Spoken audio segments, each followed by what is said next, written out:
In 1907, Britain and France embraced Russia. They used honey, in a triple alliance, Britain, France and Russia. And the honey that they used to trap Russia was that if we win the war that's coming with the Ottoman Empire, you will get Constantinople, which is what Russia wants. But they promised Russia one thing through the front door, and they took it back through the back door, like what they did to the Arabs. These are people with PhDs in deception. If they tell you that the sun is shining, don't believe them. Go outside and look up in the sky, see whether the sun is shining. When the Russian army had fought in the First World War and had suffered the most losses, the brunt of the kill were Russians. And they were now winning the war. And the Ottoman Empire was collapsing. And the Russian army is only an arm's length away from Constantinople. They don't want Russia to get Constantinople. No. So what did they do?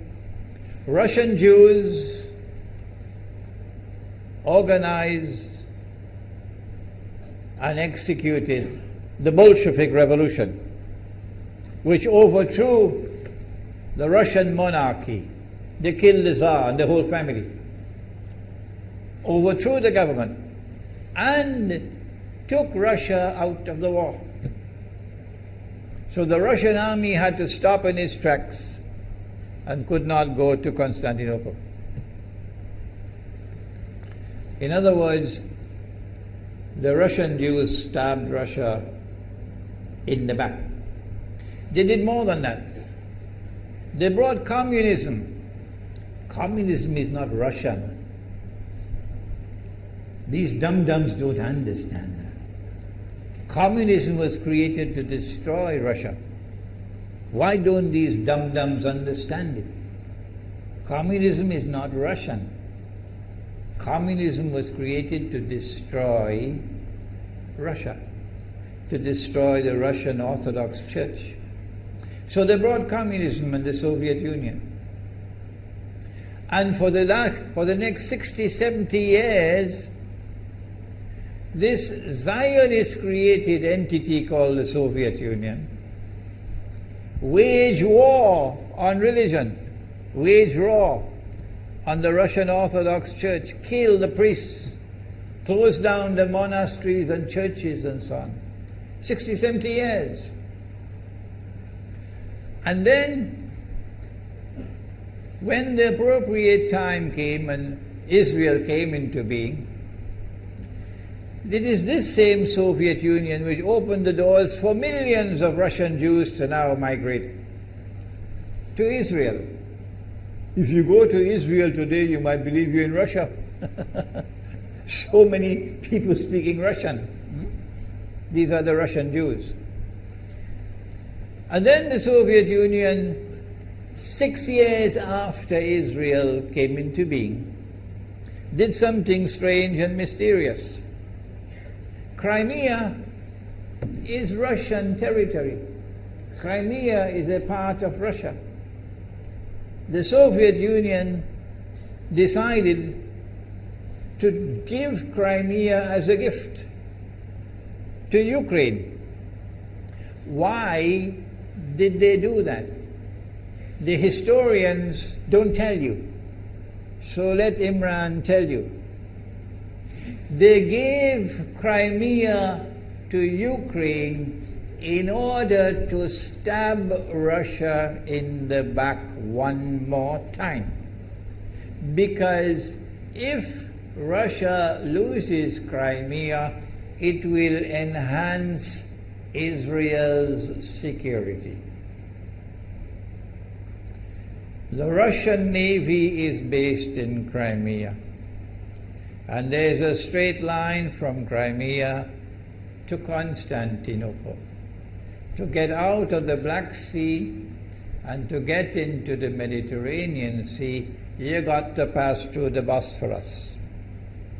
And the city of Constantinople is located right there on the Bosphorus. So they gave Crimea as a gift to Ukraine. They never bothered to consult the people of Crimea and get their consent. No. They never bothered to seek the permission of the Russian people. No. But Washington doesn't want to hear that. The foolish man who now sits in the White House of the United States, the foolish man who would like to pretend that he's a man of wisdom, he doesn't want to hear. But what are the rights of the Russian people? Were they not violated? Do they not have the right to correct Iran and recover the territory which was unjustly taken away from them on Israel's behalf? Obama doesn't want to hear that. It's inconvenient for them. But in this masjid, we will expose whether it's convenient to you or not. They did more than that. Not only did they give Crimea to Ukraine, but earlier on they gave eastern Ukraine. Eastern, part of it now eastern Ukraine was Russian. It was Russian. And the Soviet Union gave it as a gift to Ukraine. Why is it being given to Ukraine?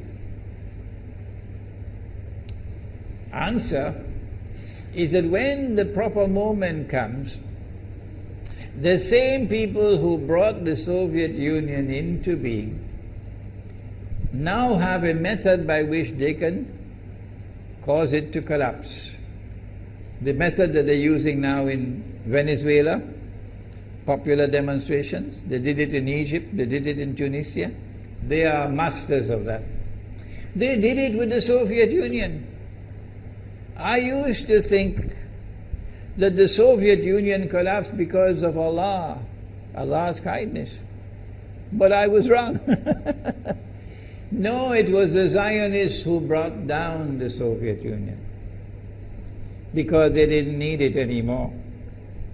Like tomorrow they wouldn't need you anymore, Saudi Arabia. And they wouldn't need you anymore, Islamabad. When will you understand that? They'll just throw you to the dogs. You served them long enough. So they brought down the Soviet Union. Why? So that Ukraine might emerge as an independent state. That's danger for Russia. They prepared the way.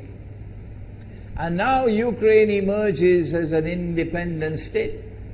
So the rope is around Russia's neck now.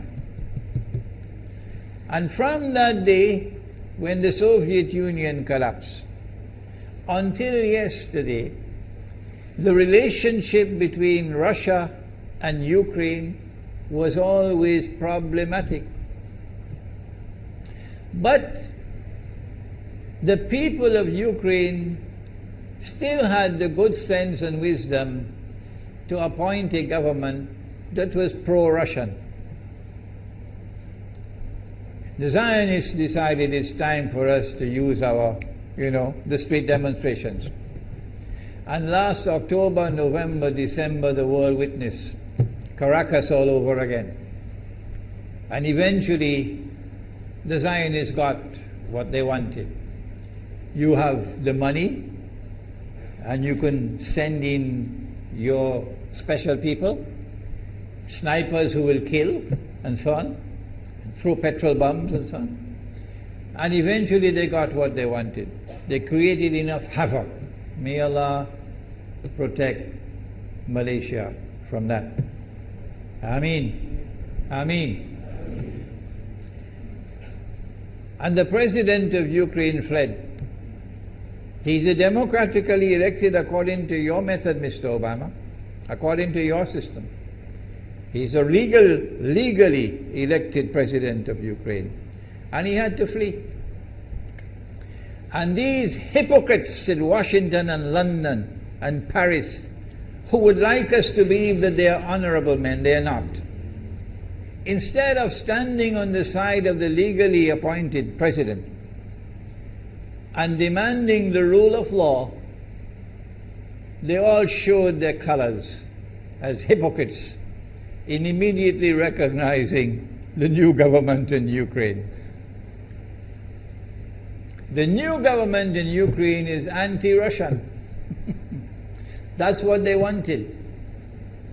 That's why they brought down the Soviet Union, to bring in a Ukraine into being as independent state, and then to eventually get an anti-Russian government in Ukraine. If by Allah's kindness Putin had not intervened and been so spectacularly successful, this is what the plan would have been.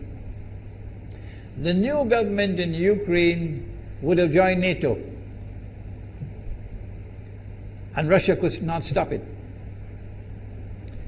And when the new government in Ukraine joined NATO, NATO will then send its armed forces into Ukraine. It could include nuclear weapons. Then Ukraine will pick a fight with Russia and decide that Russia must now vacate Crimea.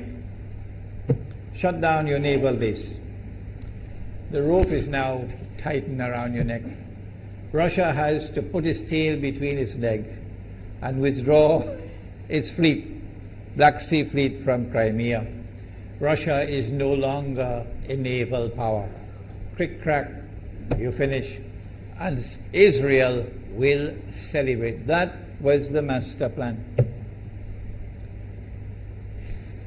But Allah planned, and Allah's plan was successful. And it is time for the Muslim world to recognize and to see, I cannot influence governments, so what can I do? Don't bother, you waste your time with governments. But the people can understand that this was Allah's plan. They planned, the enemy planned for so long, and at the last moment Allah intervened.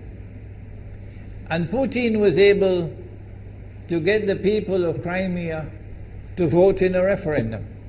And they voted 90-something% in favor of returning to Russia. They were a part of Russia, and they want to return to Russia. So Putin was successful in delivering to the Zionist movement the first defeat it has ever suffered, significant defeat, in the more than 100 years since the Zionist movement was established. If that is not a sign from Allah, it's time for you to wake up.